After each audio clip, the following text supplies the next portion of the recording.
What is going on in the UK? Home to the most important monarchy in the 21st century, the United Kingdom boasts a stellar reputation across the board. Their massive economy and strong international alliances make them the fifth most powerful country in the world. But recent internal struggles have threatened to jeopardize their position of power. With so much anarchy in the UK right now, is their reign finally coming to an end?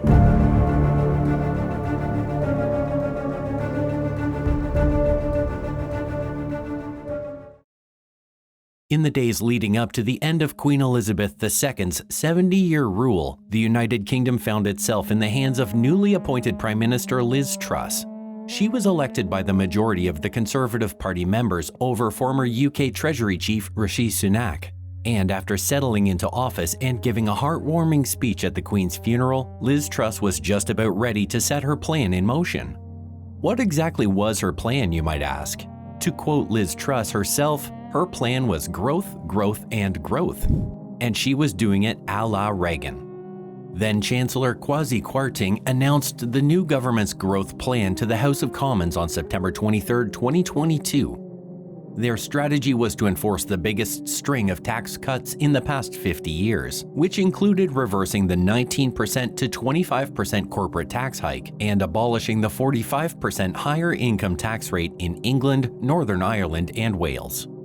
And what's more, the prices on gasoline and electricity were to be reduced so that each household spends around only £2,500 on these bills annually. Although these policies seem harmless and even favorable to the working class, the government would have to borrow an absurd sum of money in order to actually pull it off. The price cuts on gas and electricity alone would cost around £100 billion over the next 2 years. If they were to push through with this, the country's borrowing in 2022 would place third highest since World War II, behind only the global financial crisis in 2008 and the COVID-19 pandemic in 2020. And given the high inflation economy the world is currently in, if this plan were to fail, the consequences would be amplified. Kwarteng's ministerial statement raised a lot of eyebrows in the room. Rightfully so, since the policies were essentially a huge gamble that could put the UK under tremendous debt. The public weren't too keen to hear about the proposals either, noting that the tax cuts benefited the rich while the rest had to deal with inflation. But it was the financial markets' outrage that proved most detrimental. The amount of potential debt scared off investors, causing the sterling to plummet to an all-time low against the dollar. Yields on UK government bonds also started climbing. Things got so out of hand that the Bank of England had to step in and reverse the policies enacted. Kwarteng would resign soon after. Liz Truss faced serious backlash, receiving the lowest approval rating of any prime minister. Many foresaw her incompetence as the nation's leader, one of which is The Economist, which stated that her time in power had the shelf life of a lettuce. A British tabloid called the Daily Star took the statement too far and posted a live stream comparing Truss's tenure to an actual lettuce, pitting them against each other to see which lasts longer. Unfortunately for Truss, the lettuce outlasted her. She announced her resignation after 50 days in office, setting the record as the shortest-serving prime minister in United Kingdom history. Before we continue on, consider subscribing to the channel since you obviously found our video interesting to stick around this far into the video. Now let's get back to it. Liz Truss may have added fuel to the fire burning in the UK, but she wasn't the only one who started it. Over the past 2 decades, London has earned a reputation for being the place to go if you're looking to clean your questionably acquired cash. We've found £1.5 billion worth of UK property that's owned by Russians who are either connected to corruption or have close ties to the Kremlin. Not only do they allow money laundering, they welcome it. Russian oligarchs in particular have been taking advantage of loose laws surrounding the financial system in the place informally known as the dirty money capital of the world. How do they go about doing so? Shell companies are, simply put, companies that exist on paper. They have no physical office, no employees, nothing. And their only purpose is to act as a front for illicit activities. In London, setting up a shell company is literally easier than learning how to do the laundry. In the United Kingdom's Companies House, all you have to do is fill out a simple form. What makes the UK so dirty money friendly is that they aren't given the power to verify the information you provide.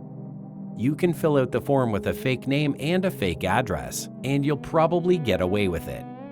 Wealthy criminals do their laundering by setting up a shell company where their dirty money passes through. The money is then moved around so much that it is almost impossible to trace it back to them. By the time the money returns to London, it would have already traveled to a number of overseas British territories. And what do they do with their clean cash, you might wonder? Why, they buy UK property, of course. Transparency International, over 36,000 London properties are owned by offshore companies. That includes 1 in 10 properties in the city of Westminster. Foreigners are only allowed to buy United Kingdom property through either a shell company or an offshore shell company. And if you buy property through an offshore shell company, you aren't legally obligated to declare its owner. This method has led to the country having an astounding 84,000 homes owned anonymously.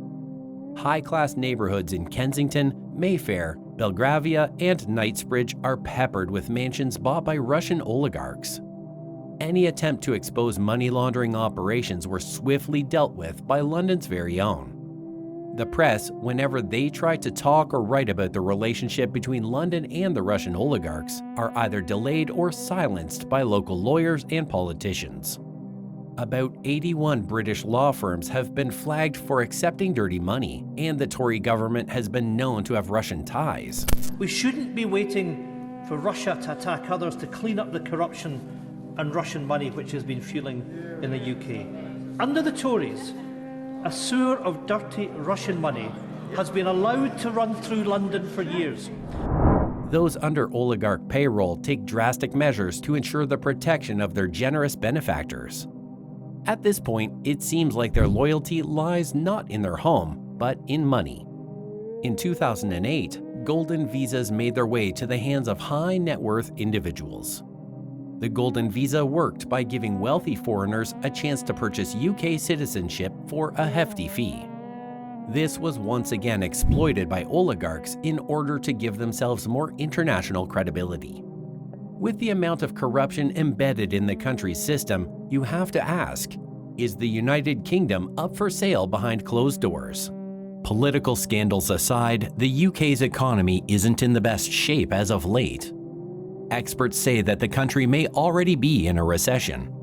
The Bank of England raised their interest rates from 1.5% to 2.25% in September of 2022, marking its highest level since the global collapse in 2008.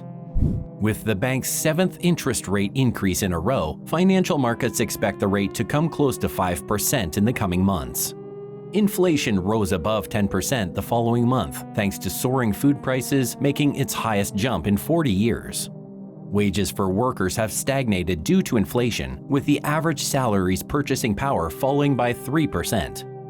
What do these numbers mean for British citizens? For the working class, it means higher mortgage rates. The UK housing market was already in a vulnerable state before the announcement of Liz Truss's mini-budget. And if not for her resignation, the market would have suffered a lot worse. Nowadays, some landlords are charging unreasonable rental fees, and people have lost their homes because of their inability to pay the increased mortgage. For the middle class, the risk of homelessness is now more prevalent than ever. For the more impoverished UK citizens, cost of living would simply be unaffordable. Energy bills will soon be out of reach for minimum wage earners, especially those with families to support. 6 in 10 adults are already struggling with paying their bills, and you can expect this number to go up by a rung or two at the height of recession. The lower class can only pray that a second pandemic doesn't come, because they can't afford another crisis in their hands. With a brand new Prime Minister, there is at least some hope that the country's situation might improve. But with the UK seemingly determined to keep steamrolling downhill, Rishi Sunak will need nothing short of a miracle to save the King's Kingdom.